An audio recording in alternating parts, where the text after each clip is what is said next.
On the morning of March 18, 2026, a document was placed on King Charles III's desk that those who have seen it describe as one of the most painful pieces of paper he has read since becoming king. It was not a legal instrument. It was not an official palace communication. It was a private memorandum prepared jointly by Prince William and Princess Anne and delivered through the appropriate internal channels by the Lord Chamberlain's office. It contained two things. The first was a detailed assessment of the institutional risks created by the financial and property arrangements that Charles had put in place for members of Camilla's family, specifically her son Tom Parker Bowles and her daughter Laura Lopes during his reign. The assessment was specific, it was documented, it named figures, dates and arrangements, and it made the institutional case, clearly and without sentiment, for why those arrangements could no longer be allowed to continue in their current form. The second was an ultimatum, not a request, not a suggestion, not a recommendation from his son and his sister that he might consider reviewing the situation at his convenience. An ultimatum with a defined outcome and a defined timeline. The outcome was this: Tom Parker Bowles and Laura Lopes, Camilla's children from her first marriage, people who had never held royal titles, never performed royal duties, never been part of the formal structure of the monarchy, were to be formally and completely removed from any involvement in the management, occupancy, or future planning of the three private estate properties that Charles had placed within their orbit during his reign. The timeline was 48 hours. When Charles read the memorandum, when he absorbed the full weight of what his son and his sister were asking of him and the formal and irrevocable nature with which they were asking it, those present in the adjacent rooms at Buckingham Palace described the sound of a man who was, in the most private and most human sense of the word, broken. Not angry, not defiant, not ready to fight back. Broken. Today we are going to tell you the full story of how that memorandum was built, what it contained, why William and Anne decided that this was the moment to deliver it, what Charles said when he responded, what Camilla did when she found out, and what the ultimatum means for a family that has already endured more institutional change in March 2026 than most royal families face in a decade.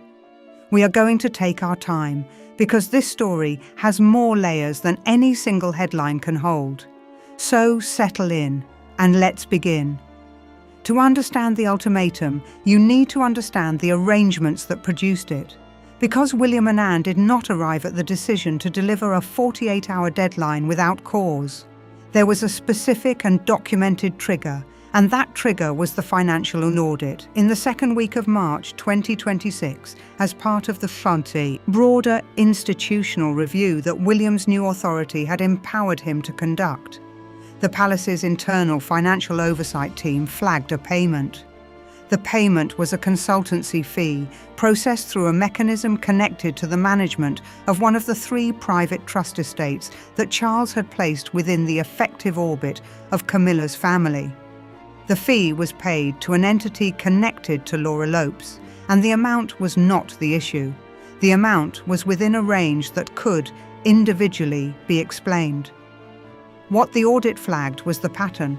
Across a period of 18 months, from the late autumn of 2024 through to February 2026, there had been a series of payments, fees and financial arrangements connected to those three private estates that, when mapped together rather than assessed individually, told a story about how the properties were actually being managed. And the story they told was one that the palace's institutional oversight framework was not comfortable with. The properties were formerly private trust assets. Charles had inherited them as part of the private financial estate that came to him from Queen Elizabeth.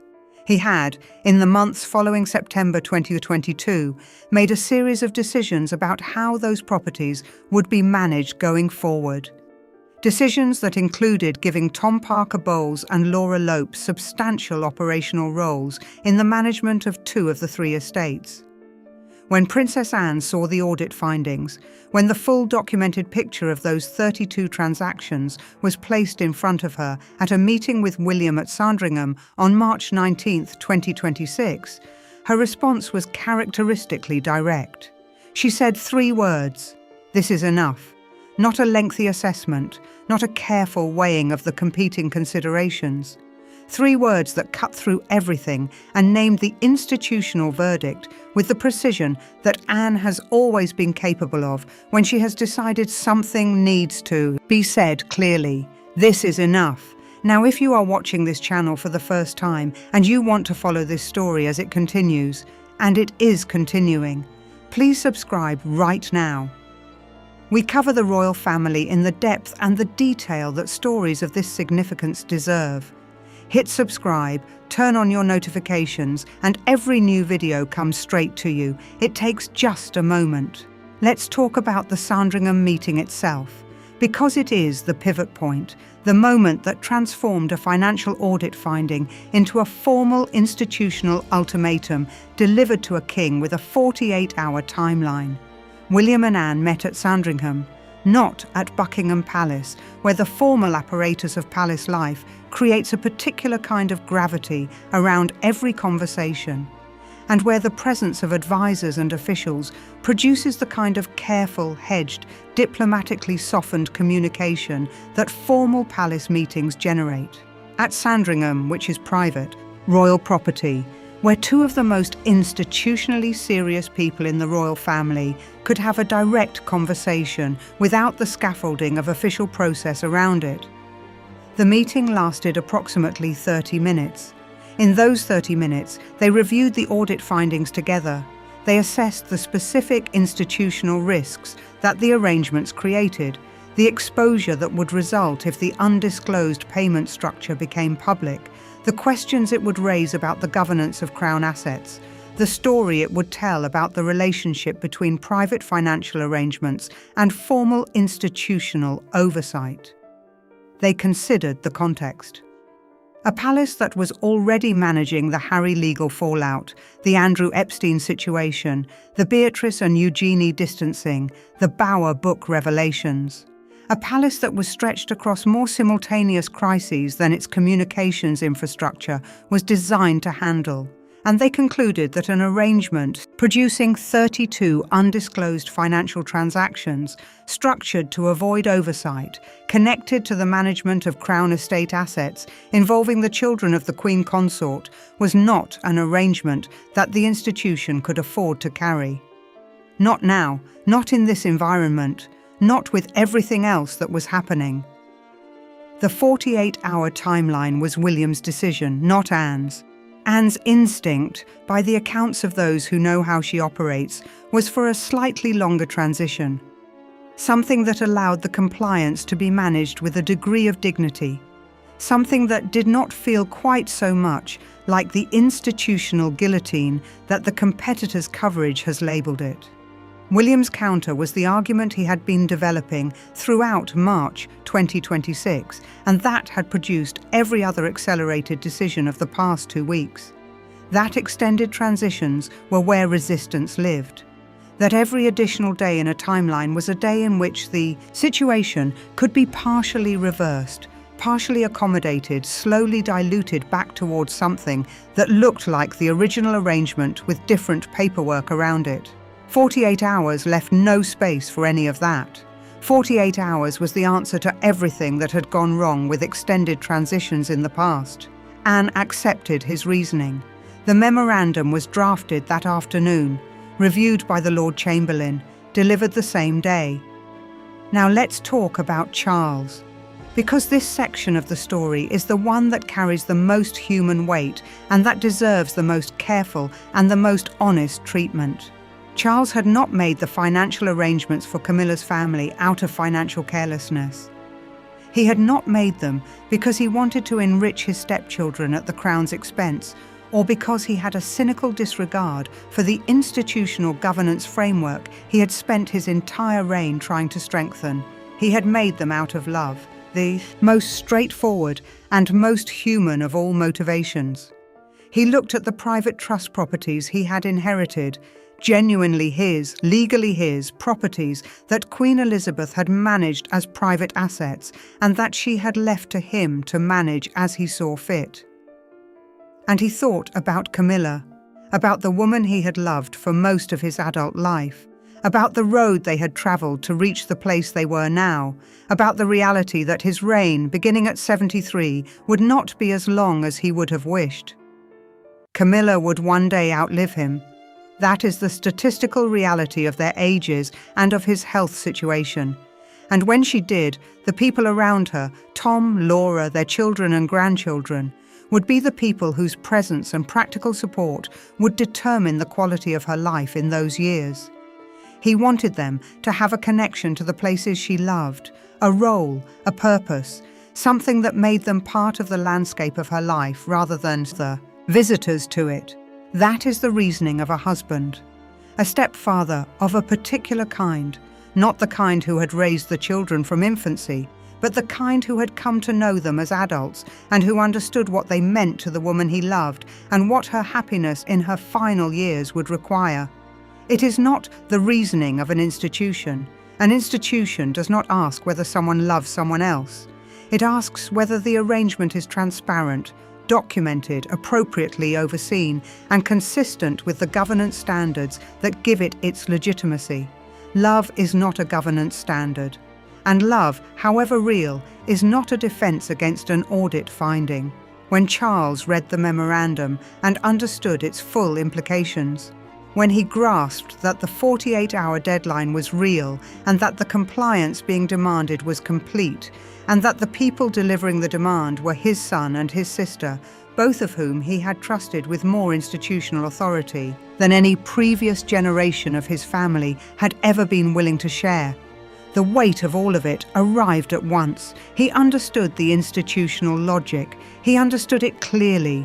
He understood that the audit findings were real, that the arrangement as structured had not been transparent, that the governance failure was genuine and not merely a matter of paperwork. He understood that William and Anne were not wrong. He understood that the 48-hour timeline, painful as it was the product of lessons learned from every previous situation in which a more generous timeline had produced resistance and delay rather than compliance. He understood all of it, and understanding it did not make bearing it less difficult. It made bearing it harder. Because there is a particular kind of pain that comes from seeing something that hurts you and being unable to argue with the justice of it. Let's take a brief pause here. We are at the midpoint of this story, and the section ahead covers Camilla's response, what happened inside the Parker Bowles and Lopes households in the 48 hours that followed, the compliance process itself, and what all of this means for the monarchy's trajectory as March 2026 comes to its close. If you are finding this as significant as we do, please share this video with someone who follows the royal family and who deserves to have this story explained properly. Sharing takes just a moment. Thank you. Now let's talk about Camilla. When Charles told her, and he told her himself personally, not through an intermediary, not through a formal palace communication, but in the privacy of their own conversation. The telling took a long time, not because the facts were complicated, but because Charles needed her to understand not just what had been decided, but why. He needed her to know that the memorandum was not the product of William's desire to hurt her or Anne's institutional coldness, however much it might feel that way. That it was the product of a genuine audit finding, a real governance failure, a situation that had been structured in a way that could not survive the kind of institutional scrutiny that March 2026 was producing. Camilla listened. She is, by the accounts of everyone who knows her well, a person of considerable intelligence and a person who has always understood the institutional realities of the life she entered when she married Charles. She has spent 20 years navigating those realities. She knows what they require, and she knows when they override individual wishes, however legitimate those wishes might be. Her response to what Charles told her was not fury. It was not the dramatic reaction that her critics might have predicted and her supporters might have feared. Those who were near enough to know what happened in the hours following the memorandum's delivery describe a Camilla who was, in private, genuinely heartbroken.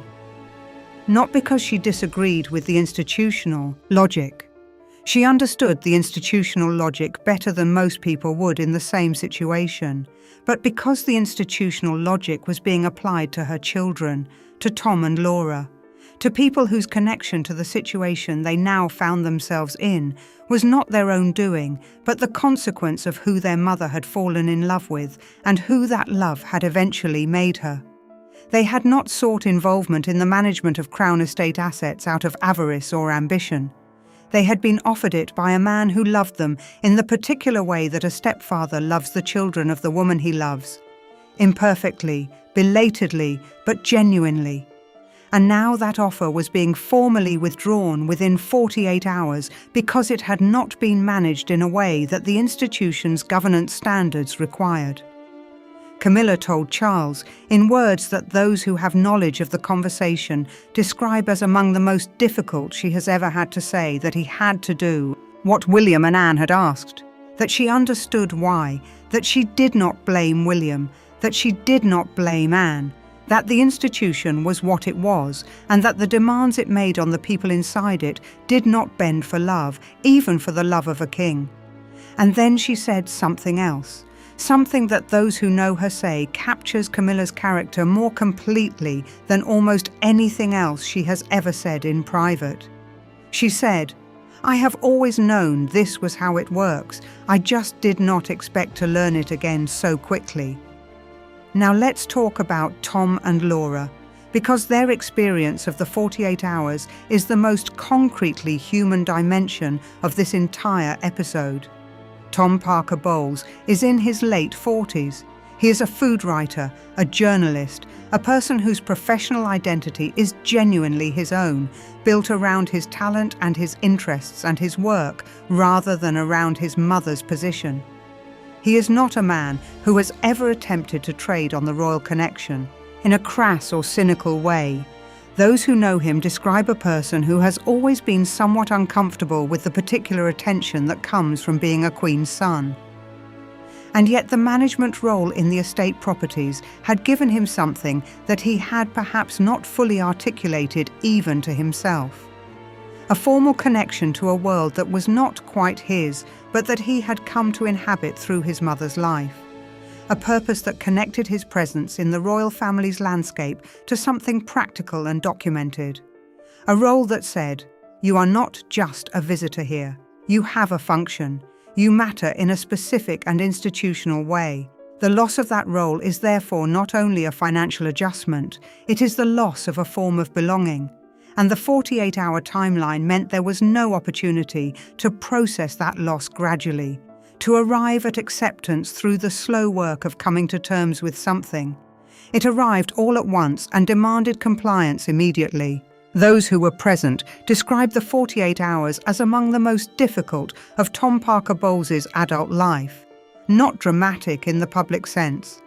There were no confrontations with the palace, no communications to the media, no statements or counter-demands.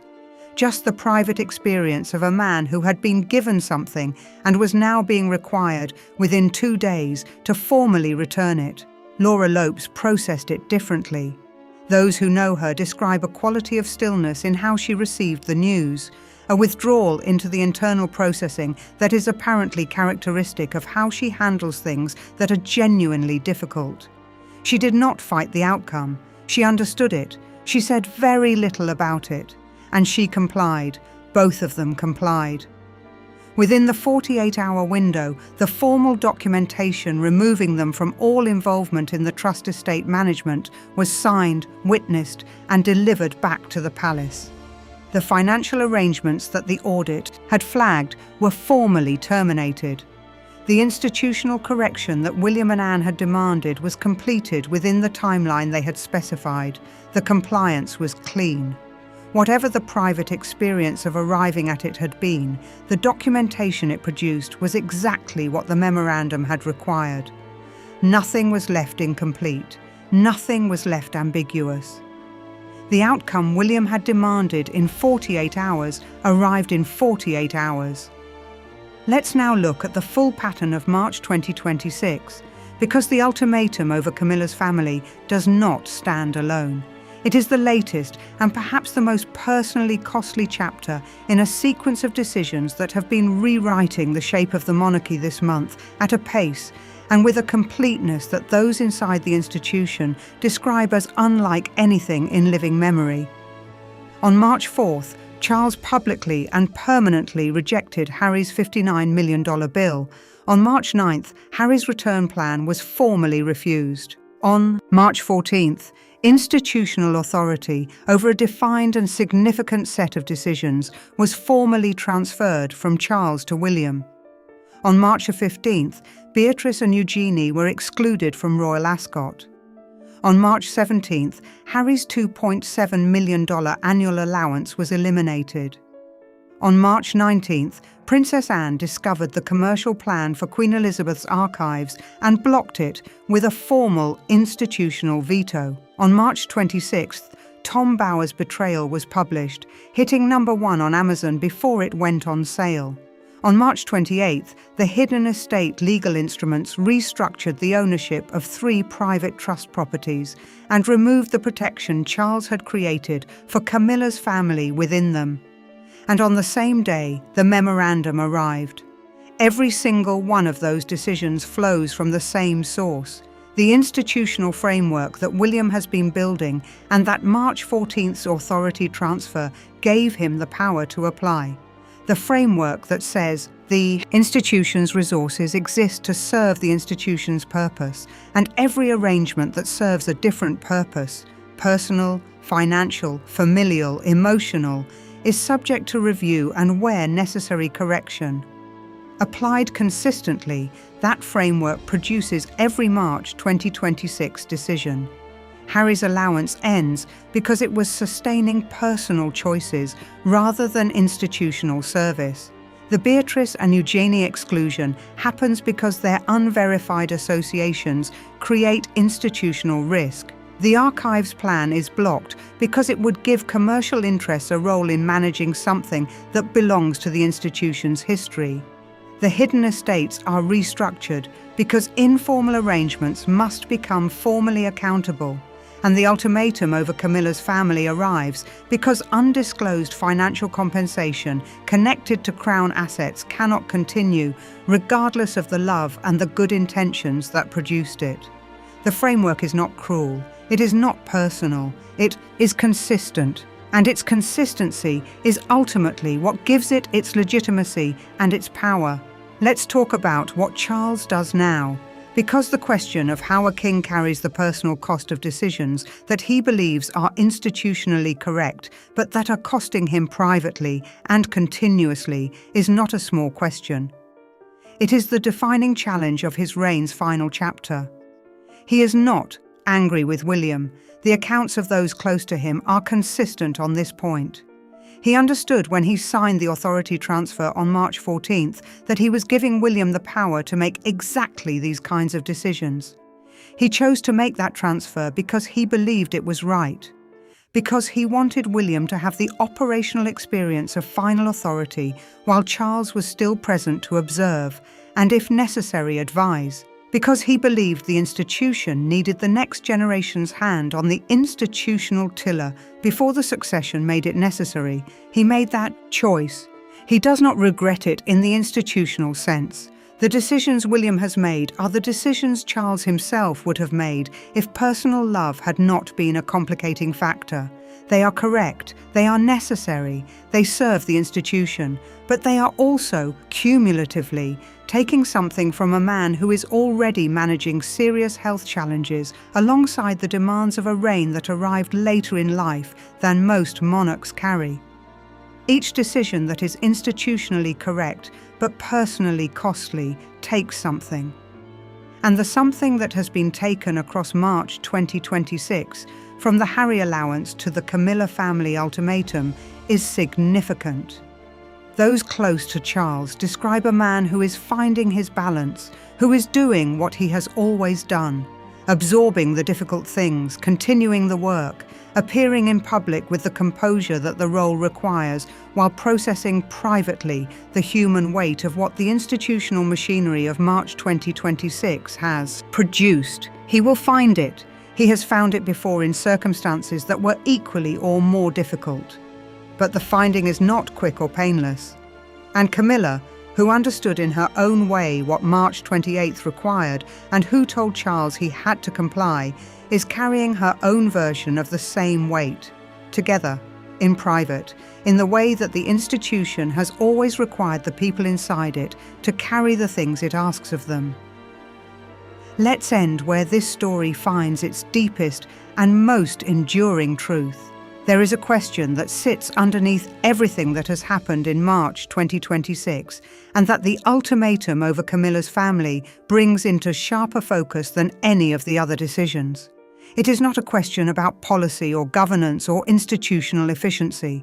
It is a question about what we ask of the people who occupy the positions at the center of an institution whose survival depends on their willingness to subordinate personal love to institutional requirement. Charles loved a woman. He married her. He tried to protect the people she loved. He used the private dimensions of his inheritance to create a form of belonging for her family that the formal institution could not and would not provide.